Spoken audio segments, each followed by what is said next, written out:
20th. What are the problems caused by population explosion?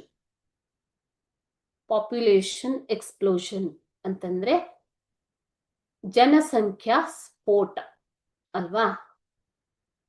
What are the problems caused by population explosion?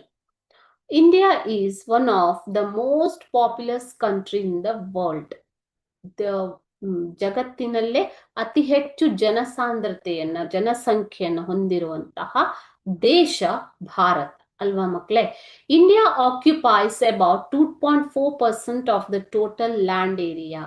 ನೋಡಿ, 2.4% ಭೂಪ್ರದೇಶವನ್ನ ಭಾರತ ಆಕ್ರಮಿಸಿದೆ. ಅದೇ ರೀತಿ 17.5% of the world population. So ಜಗತ್ತಿನಲ್ಲಿ ಅಥವಾ ಪ್ರಪಂಚದಲ್ಲಿ ಇರುವಂತಹ ಜನಸಂಖ್ಯೆಯಲ್ಲಿ 17.5% ಜನಸಂಖ್ಯೆ ಭಾರತದಲ್ಲಿದೆ. ಅಂದ್ರೆ India is over populated. Okay, so rapid population growth has created problems such as unemployment, ನಿರುದ್ಯೋಗ, ಇಲ್ಲಿಟ್ರೆಸಿ, ಅನಕ್ಷರತೆ, ಪಾವರ್ಟಿ, ಬಡತನ, ಭಿಕ್ಷಾಟನೆ, ಬೆಗ್ಗರಿ, ಭಿಕ್ಷಾಟನೆ, ಹೌಸಿಂಗ್ ಪ್ರಾಬ್ಲಮ್, ಮನೆಗಳ ನಿರ್ಮಾಣದಲ್ಲಿ ತೊಂದರೆ ಆಗುವಂಥದ್ದು, ಮನೆಗಳಿಲ್ಲದೆ ಆಶ್ರಯವಿಲ್ಲದೆ ಇರುವಂಥದ್ದು, ಹೌಸಿಂಗ್ ಪ್ರಾಬ್ಲಮ್. ಓಕೆ, ನಿರಾಶ್ರಿತರ ಸಂಖ್ಯೆ ಅಲ್ವಾ? ಹೆಲ್ತ್ ಪ್ರಾಬ್ಲಮ್ಸ್, ಆರೋಗ್ಯದಲ್ಲಿ ಸಮಸ್ಯೆ, ಆರೋಗ್ಯ ವ್ಯವಸ್ಥೆಯನ್ನು ಮಾಡುವುದು ಕೂಡ ಕಷ್ಟ ಪಾಪ್ಯುಲೇಷನ್ ಜಾಸ್ತಿ ಆದ್ರೆ.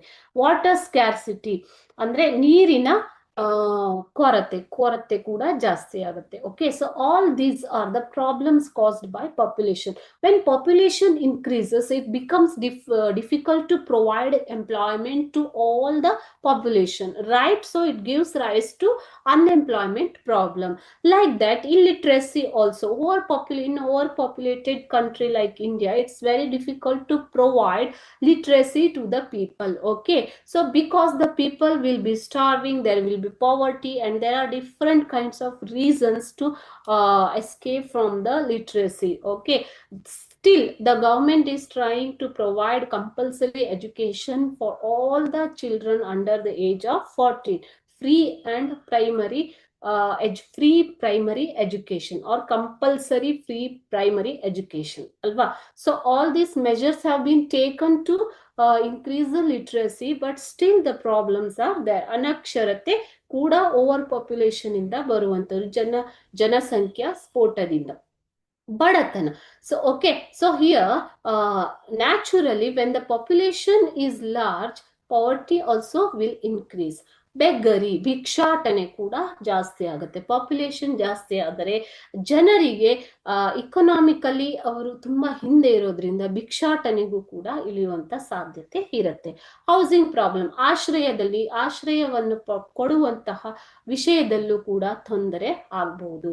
ಹೆಲ್ತ್ ಸೆಕ್ಟರ್ ಅಲ್ಲಿ ಅಂದ್ರೆ ಆರೋಗ್ಯ ಇಲಾಖೆ ಅಲ್ಲ, ಆರೋಗ್ಯ ವ್ಯವಸ್ಥೆಯಲ್ಲೂ ಕೂಡ ತೊಂದರೆ, ಆರೋಗ್ಯವನ್ನು ಕೊಡುವಂತಹ ವ್ಯವಸ್ಥೆಯಲ್ಲೂ ಕೂಡ ತೊಂದರೆ ಆಗಬಹುದು.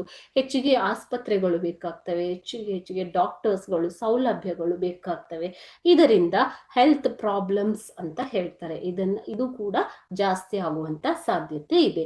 ಅದೇ ರೀತಿ ನೀರನ್ನ ಪ್ರೊವೈಡ್ ಮಾಡೋದು ಕೂಡ ತುಂಬಾ ತೊಂದರೆ ಆಗುತ್ತೆ. ವಾಟರ್ ಸ್ಕ್ಯಾರ್ಸಿಟಿ ಕೂಡ ಇನ್ಕ್ರೀಸ್ ಆಗಬಹುದು, ನೀರಿನ ಕೊರತೆ ಕೂಡ ಬರಬಹುದು. Okay, all these are the problems caused by population explosion.